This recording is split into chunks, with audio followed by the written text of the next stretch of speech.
салом тамошобинони азиз, ин шумораи ҳафтуми рӯзномаи шоу барномаи узмунии Парвин аст. ин навбат шоу барномаи узмунии Парвин дар маркази маъмурии вилояти Суғд, шаҳри Хуҷанд дар муассисаи давлатии Кохи фарҳанги рӯдакӣ манзури мухлисону тамошобинон гардид. ёдовар мешавем ки тавассути шоу барномаи узмунии Парвин ҳама наврасон ва ҷавонони ҳунарманди гӯшаю канори кишвари азизамон Тоҷикистон имкон доранд ки маҳораташонро дар яке аз бахшҳои санъати мусиқӣ пешкаш намоянд ва аз истеъдоди худ дарак диҳанд. дар қисмати аввали барнома чун ҳамешагӣ ду нафар сарояндагони наврас ҳунарнамоӣ намуданд. Сарвиноз, мо шунидем ки шумо бисёр мехостед ки дар озмуни Парвин иштирок кунед, мехел нест?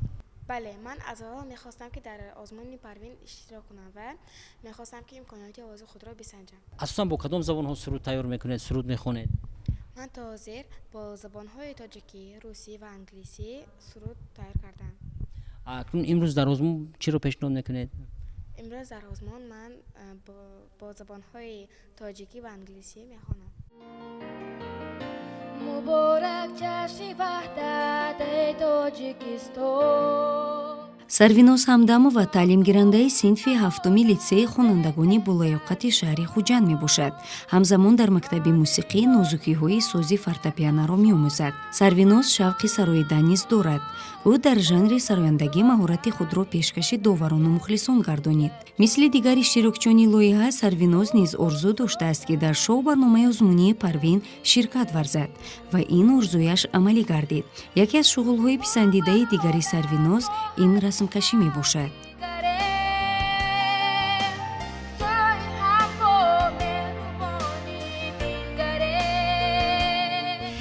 ман доим озмуни Парвинро тамошо мекардам ва мехостам ки дар он иштирок намоям. имрӯз акӯ тайёрӣ чӣ хел аст? мехоҳед кадом сурудро пешниҳод кунед? ман бо тайёрӣ ҷиддӣ омадам ва бо суруди бартаби дарё биё имрӯз мехоҳед ки баромад мехоҳам баромад кунам.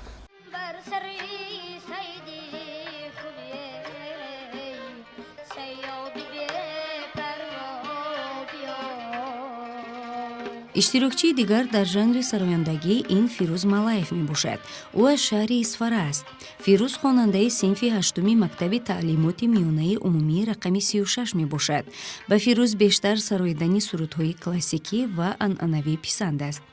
ӯ дар озмуни Сапеда, озмуни вилоятии Дурахшон ва фестивали Чакомаи ватан ширкат варзида ғолиб гардидааст. Фирӯз бо устодаш Зарифбой Иброҳимов машқи танбурнавозӣ ҳам мекунад.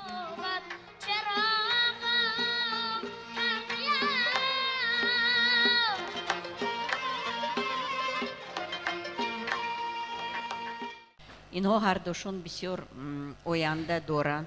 барои ҳамин бисёртар бо машқ кунанд, барои худошон бо бисёртар дигар чизоям ёд гиранд ки манихе озмун бо биронагар нуқтаҳои хубие фақат нишон диҳанд.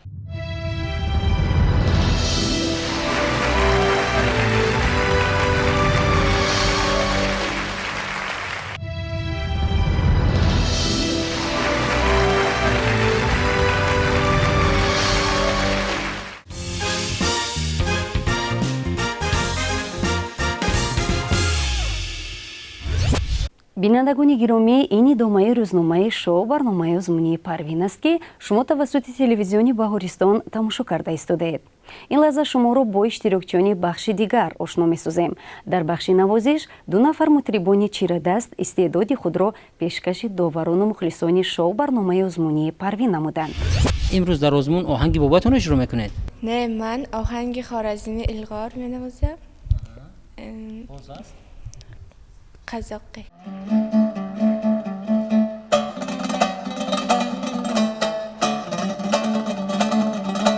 Садоят Ҳамроева донишҷӯи курси якуми коллеҷи санъати шаҳри Хуҷанд ба номи Содирхон Ҳофиз мебошад. сабаби ба санъат рӯй овардани Садоят ин бобояш аст ки санъаткор будааст. Садоят иштирокчии чандин озмунҳост. ӯ аз уҳдаи иҷрои сӯзи гитара низ ба хубӣ мебарояд.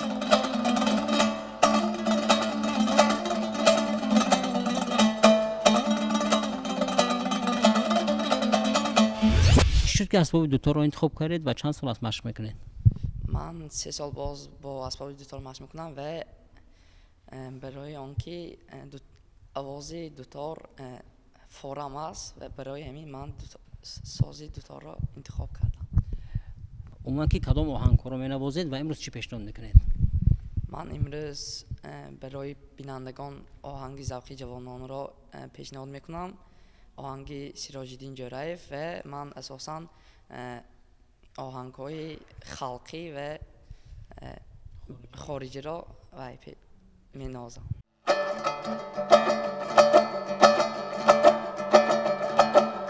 камолиддин худоймирганов дар оилаи санъаткор ба воя расидааст. навозиши дуторо бениҳоят дӯст медорад. камолиддин мехоҳад ба мисли падараш санъаткорӣ асил шаваду маҳбуби ҳамагон гардад. барои муваффақ гардидан камолиддин машқи зиёд мекунад.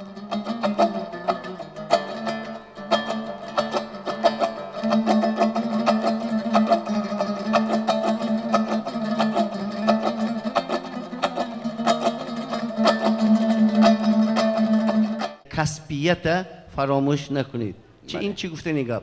وقتی که شما آمده استول میشینید، میز میشینید، میکروفون استفاده بردن میخواهید، بینید چه خیل میشینید، چه خیل میکروفون استفاده میبرید وقتی نواختن.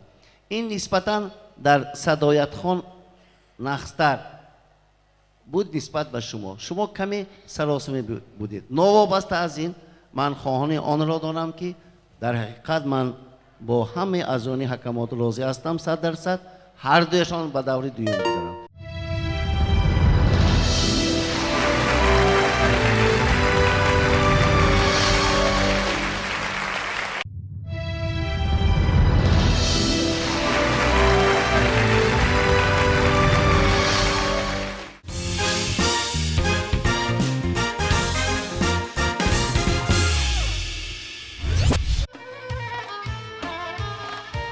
акнун мегузарем ба қисмати хотимавии барнома, яъне бахши рақс.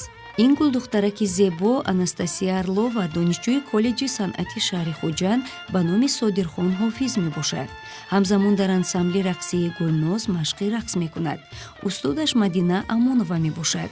Анастасия мехоҳад дар оянда устоди рақс шаваду ҳунару маҳорати худро ба шогирдон нишон диҳад.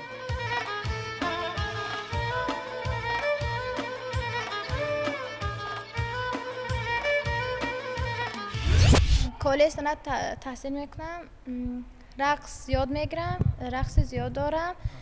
حاضر اینجا دو تا رقص دارم، یکمش کلاسیکی، دویمش یوروپیتسکی.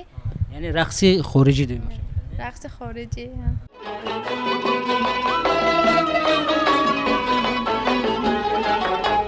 چه سبب که شوخی مستم بری ما ندیده بگذشت.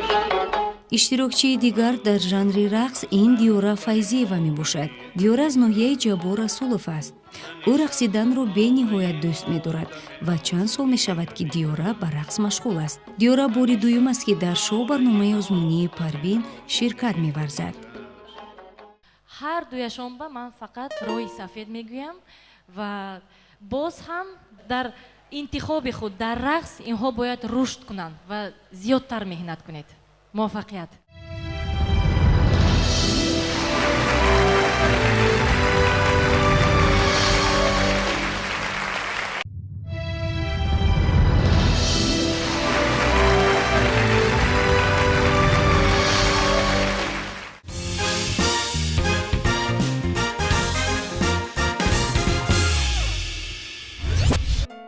мухлисони азизи шоу барномаи озмунии Парвин, шумо ҳам метавонед ба иштирокчии писандидаатон тавассути SMS паёмакҳо овоз диҳед. таваҷҷӯҳ кунед ба тарзи дурусти равон намудани SMS паёмакҳо. барои ин ба сомонаи телевизиони Баҳористон ворид шуда овози худро ба иштирокчии писандидаатон метавонед ирсол намоед.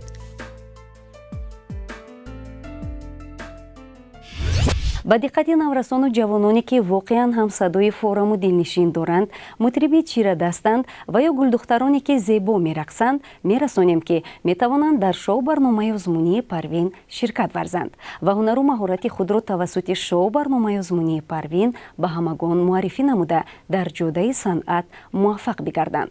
бинандагон ва мухлисони азиз, ин буд рӯзномаи навбатии даври аввали шоу барномаи озмунии Парвин. Аз ҳунару маҳорати иштирокчиёни дигари лоиҳа шуморо дар рӯзномаҳои минбаъда огаҳ месозем. Хайр, то дидори дигар, хуш бимонед.